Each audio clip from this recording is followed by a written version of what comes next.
తర్వాత ఇక్కడ ఒక ముచ్చట రాసిరుడే, కేసీఆర్ మాటల్లోట నియంతృత్వం రాచరికంగా అనిపిస్తుందట. మా అమ్మ అమ్మ అమ్మ అమ్మ అమ్మ మా అక్క మంచిదా జరగరా మా యొక్క అమ్మ అమ్మా ఏం చెప్తానావు అక్క, నువ్వు బీసీ పుట్టుగా పుట్టేదండి అక్క, నువ్వు ఎట్టున్నావు అక్క.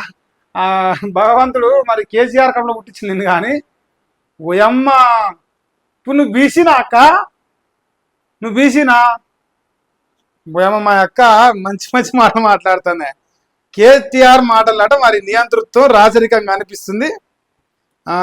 మున్సిపల్ ఎన్నికలట ఎవరిని నిలబెట్టినా కారు గుర్తుపై ఓటు వెయ్యమనడం కరెక్ట్ కాదట. అదేందా ఎవరు నిలబెట్టినా మరి వాళ్ళ పార్టీలు నిలబెట్టినప్పుడు కారు గుర్తుకి ఏమంటారు కదా, మరి తప్పే ఉంది. నియంతృత్వమా మరి ముందలనాగలిట పోతే వెనకనాగలికి అట్టి పోతుంది. అన్న నియంతృత్వం దొరికితే చెల్లె వేరే దాని దొరుకుతా, చెల్లె కూడా నియంతృత్వమే. నువ్వేందక్క మాకుంటే కదా ఆయన సడన్ గా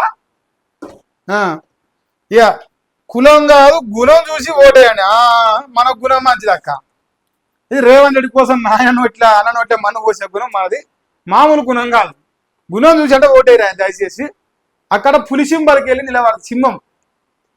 సుభాష్ చంద్రబోస్ గారి పార్టీ అవుతుందో ఆనాడు కాంగ్రెస్ నుంచి ఏర్పడ్డాక పెట్టిన ఫార్వర్డ్ బ్లాక్ పార్టీకి వెళ్ళి అక్క కార్యకర్తడే పోటీలో దిగుతారట. కులం చూసి కాదు గుణం చూసి. నీ ఎట్నో మరి నేను కూడా బీసీ నుంచి అక్కోవు, నీ విలమూలం కూడా బీసీలలో చేర్చినట్టే మీ పుసుకున్నాం పరిశాన్ అవుతుంది. నేను ఇప్పుడు మామూలు పరిశాన్ కాదు. సో ఇప్పుడు బరిలో సింహం గుర్తుపై మా అభ్యర్థులు ఉంటారట. బెల్లం నీళ్లకు తేనెకు తేడా గమనించాలట. అబ్బా కాంగ్రెస్ ఫేక్ ఎంఓలపై యువత దృష్టి పెట్టాలట. ఫోన్ ట్యాపింగ్ కేసులో విచారణకు పిలిస్తే వెళ్తాను అంటుంది. గుంటనక్క Revanth Reddy time pass time పై డ్రామాలు చేస్తున్నట. స్టాండ్ వేసి సైకిల్ దొక్కినట్టు ట్యాపింగ్ విచారణ జరుగుతుందట. మీడియాతో మాజీ ఎమ్మెల్సీ కలవకుంట కవితక్క మా యొక్క క్షేత్రాలు డైలాగులు నేర్చుకొని వచ్చిందే. సైకిల్ వేసి స్టాండ్ వేసి సైకిల్ దొక్కినట్టుందట. ఫోన్ ట్యాపింగ్ విచారణ అది అక్క కామెంటు.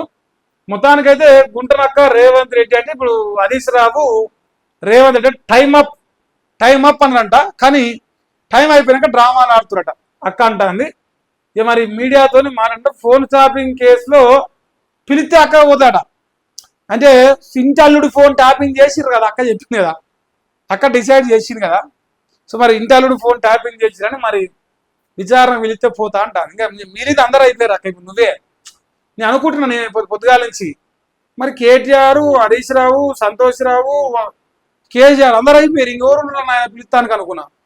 అంటే అక్క నేనున్నా నన్ను విలువరు అంటుంది. మరి ఇప్పుడు ఇక విలువనట విలువరా అక్కని దయచేసి. ఇక కవితకు కౌంటర్ అవసరం లేదట. ఒకసారి సస్పెండ్ చేశాం అంతే. సినిమా యాక్టర్ల ఫోన్లు ట్యాపింగ్ చేయలేదని పోలీసులే చెప్పిర్రట. సజ్జనార్ ఏమైనా జడ్జిన ఇల్లీగల్ ఫోన్ ట్యాపింగ్ అని ఎట్లా అంటాడు? పొంగులేటి భూ కబ్జాలు చేస్తే బౌన్సర్ల మీద కేసులు పెడుతుండ్రు. బ్లాక్ మెయిల్ కు బ్రాండ్ అంబాసిడర్ రేవంత్ రెడ్డి సిట్సాడ్ లో కేటీఆర్ అంటున్నట. సో మా చెల్లెని పట్టించుకోకరి దేకకురి వదిలేసేది. ఒకసారి సస్పెండ్ చేసినాం, ఇక వాళ్ళ సాగు వాళ్ళు చెప్తారు మనకు అక్కర్లేదంటానంట. నాయన లెక్క వాళ్ళ నాయనకి అయితే ఒకసారి సస్పెండ్ చేస్తాం, వాడు ఎక్కడ తెచ్చినా మాకు అవసరం లేదు అట్లా చెప్తాను. మా చెల్లె జోలి పట్టించుకోకరు అంటాడు. అది ఇద్దరు కలిసి అన్నజల్ల పంచాయతీ. రాకెట్ల పునన్నాడు మల రాఖీల కన్నా రాఖీలు కడతారు అనుకున్నాను. ఇది కరెక్ట్ ఉంది పంచాయతీ. ఈ పంచాయతీ ఈ సంవత్సరం రాఖీ కట్టలేదు. ఇక మలతేపనన్న రాఖీలు కడతారేమో అనుకున్నాను. మళ్ళీ చూడబోతే వస్తలేదు అది. సో మలతేప కూడా రాఖీలు లేనట్టునే. రాకెట్ల పునన్నాడు మరి చెల్లితో అన్నతో పట్టుకుంటారు. ఇక మరి మనం ఆ కనుల వింద అయిన ప్రోగ్రాం మనం చూడలేకపోతున్నాం. అన్నజిల్లాల పంచాయతీ దండి నడుస్తుంది. ఇక అన్నకైతే నియంతృత్వం రాసరికాన్ని పేరు పెట్టింది. నిజాం అని పెట్ట నుంచి అక్క నిజాం రాజు మా అన్న, మరి నేనేమో కాశ్మీర్ రిజివి అని చెప్పారు. నువ్వు కాశ్మీర్ రిజివి, మీ అన్న నిజాం అయితే మరి మీ నాయనకి ఏం పెట్టాలి? మరి బుద్ధిగాలదాని అక్క నువ్వు మంచిదానే. వ్యవసాయంపై కేంద్రం నిర్లక్ష్యంగా ఉందంట. కేంద్ర ప్రభుత్వం ప్రవేశపెట్టిన 2026-27 వార్షిక బడ్జెట్ తెలంగాణ రైతుల ఆశలపై నీళ్లు జల్లిందని వ్యవసాయ శాఖ మంత్రి తుమ్మల నాగేశ్వరరావు తుఫు తుఫు తుఫు అనుకుంటే తుమ్ముకుంటూ చెప్తాను. తుమ్మల నాగేశ్వరరావు గారు తెలంగాణ రైతులకు అన్యాయం జరిగింది లేదంటే న్యాయం చేయలేదు అనే పదాలు వాడాలంటే 2000 పోయి 6000 చేసినట్టున్నారు. నువ్వు 10,000 పోయి 15,000 నీకు ఇస్తాను ఏతులో పడుతుంది. వాడు 10,000 ఇస్తాడు బీఆర్ఎస్ వాడు, నేను 15,000 ఇస్తాను అధికారంకి వచ్చింది. ఇస్తున్నావా? పీకి ఇస్తున్నావు కాబట్టి అన్యాయం చేస్తలేవు. రైతు బంధు ఎగ్గొర్తిరి, రుణమాఫీ ఎగ్గొర్తిరి, యూరియా బస్తాలు ఇత్తలే రైతురి, పంట ఉండలే రైతురి, పంగనాలు పెట్టి పత్తిత్తు లెక్క కేంద్రంలో ఉన్న బడ్జెట్ పైన పత్తిత్తు లెక్క మాట్లాడుతున్నావు. ఈ శతగాని ముఖం అన్నా చెప్పు. నువ్వు ఇక్కడ ఉండి ఏం వీక్తున్నావు చెప్పరాదే? నువ్వు ఏ పార్టీ న్యాయం చేసినావు చెప్పరాదే? అది శత కాదు మనకు. మనం వీక్తే కదా ఫస్ట్ తిని పంటాను మంచిగా ఆంబోతు లెక్క వచ్చినాయి. అందరికి దొడ్డిదారో 10 వచ్చినాయి, ఇంకా ఆదలేరు భూమి మీద.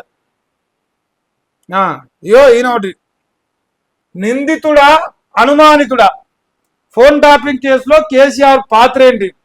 త్వరలోనే ఛార్జ్ షీట్ దాఖలు చేసే అవకాశం కూడా ఉందట. వారంలో కీలక పరిణామాలు కూడా జరగవచ్చు అని చెప్పేసి అంటున్నారట. మరి 2వ షిట్ అటనే ఇక ఉన్న షిట్లో వీకిర్రు, ఇంకో షిట్లో వీక్తారు. ఇప్పుడు కేసీఆర్ నిందితుడా అనుమానితుడా తెలుస్తారట. ఏమో విట్నెస్ అంటారు కానీ సాక్షి అంటారు కానీ అన్నమాదాక మళ్ళీ పేరు మార్చేసారు. కానీ ఏ చేసేది మనం కూడా కనిపిస్తలేదు అలా. కానీ అంత జనం చూడనేమో మోతేవారి మాటలు. ఇక 2 ఏళ్లలోనే ప్రజల విశ్వాసాన్ని నిలబెట్టుకున్న పొంగులేటి శ్రీనివాసరెడ్డి. ప్రజల విశ్వాసాన్ని ఫుల్ నిలబెట్టి ఇగురు పెట్టి పచ్చగా మొలుతాను ఇప్పుడు 2 ఏళ్ళల్లా. ఎడైగురు పెట్టిందే పొంగులేటి సీనన్న. నిజంగా ఈ రాష్ట్రంలో ఏ మూలకైనా పోదామే, నువ్వు చెప్పింది నిజం అయితే నేను బంద్ చేసుకోబోతాను వార్తలు. నువ్వు చెప్పింది నిజం అంతే. ఒకవేళ ఏడనైనా వెలిమెల తాండాకు పోదామా, మనం కబ్జా చేసిన భూమి కాడిపై అడుగుదామా జనాల్ని? పొంగులేటి శ్రీనివాసరెడ్డి అంటే ప్రజల విశ్వాసం అంటే సొరగొరని అంటున్నా. మరి నిజమేనా అని అడుగుతాను నేను. చెప్తారు కదా వాళ్ళు కూడా. మంచోడే మా అన్న. అదొకటి. తర్వాత రాహుల్ గాంధీ గట అపజయాల సెంచరీ ఖాయమంటున్నా. మరి లోక్సభలో తేజస్వి సూర్య సెటైర్లు ఇస్తాడ. అంటే ఓడిపోవడం మళ్ళీ 100 ఏళ్ల పంచాయతీ, 100 ఏళ్ల పండుగ, అది కూడా ఒకటి ఖాయమే అంటారు. అపజయాల సెంచరీ చెప్తారు. అంటే మూడు వచ్చినట్టు ఇప్పటికి. ఇక మరి 97 ఖాళీ ఉన్నాయేమో. లేదంటే దేశవ్యాప్తంగా ఓడిపోయిన మొత్తం లెక్క రాష్ట్రాలు గీసాలు అని కలిపి 30-40 కావచ్చు ఇప్పటికి. 3 తేపాలు కాబట్టి ఇగో 40-50 కొడితే సెంచరీ కొట్టేస్తాడు కాక. సో మరి సెంచరీకి రెడీగా ఉన్నాడు ఆయన. అదొకటి అంటాడు.